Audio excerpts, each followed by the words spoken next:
I've been through a situation that a lot of the rest of the world has been through, where I've had to be in isolation for close to a year now. I think it's been. That sounds awful. Wait, you had to go through this? Well, yeah. I mean, I know I'm being not sarcastic, guys. I know a bunch of people who have, but mine was like one of the more acute cases. So for me, what happened was early on during this experience, I really underestimated myself, I guess is what I could say. Since I'm traditionally, I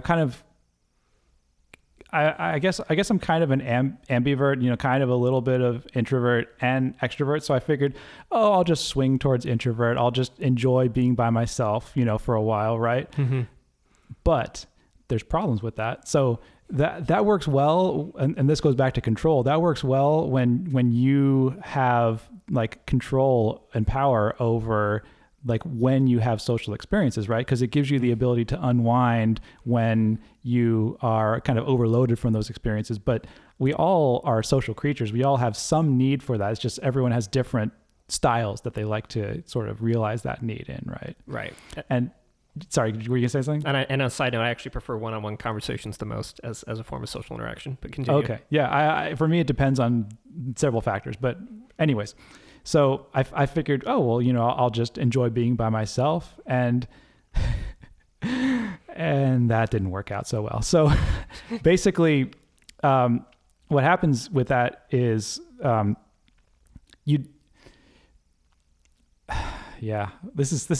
might get a little bit tough for me to I'm sorry, go man. too much detail on, but I'll take over. So okay.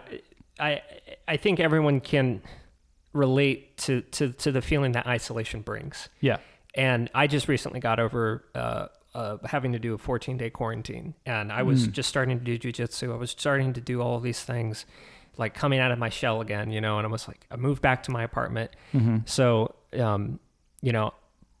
throughout the whole quarantine, I was living with my folks though. So I never really got the sort of isolation. Yeah. And it's funny you mentioned 14 days because it was the first 2 weeks that were really the toughest for me, I think. Yeah. Because it was a combination of I guess the problem was not only the factor of me being alone by myself with my own thoughts, which is kind of already like dangerous enough as it is, but it was also the additional like almost paranoia that came down on me from the circumstances that caused the isolation that made me fearful to even go outside, to experience the world, to interact with anyone else. Right. So the combination of those two things can lead to some very dark places is what I'm trying to get at here. Where you really desire to want to see other people, but you also, you don't want to catch anything or give anything to anybody else, so to speak. Yeah. So it took me about 2 weeks. And so the problem, the manifestation or kind of the symptoms of that for me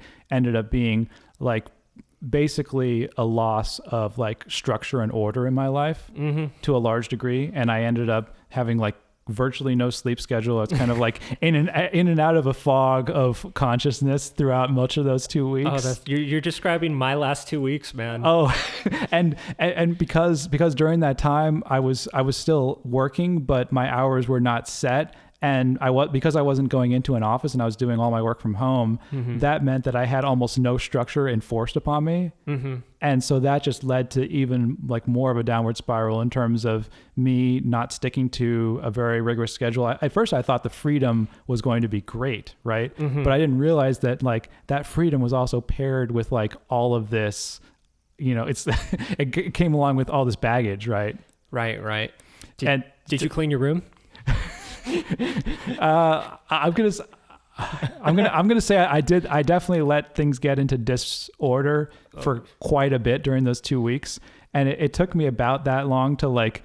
I definitely didn't hit any form of rock bottom like some people have.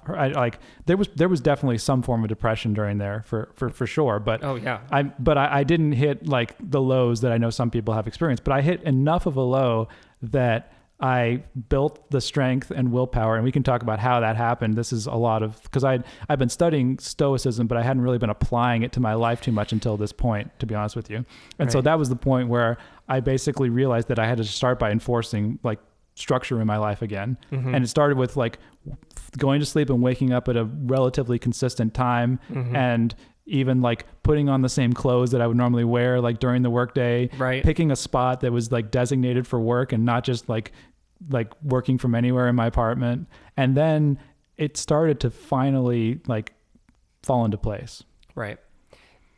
That's a beautiful story, man. Thank I you actually for I have a blog post that goes into some of the details of this, by the way. Maybe we can link it if it helps. Absolutely. Please, we'll link it in the description to the podcast for Okay. Spotify and YouTube for everyone listening.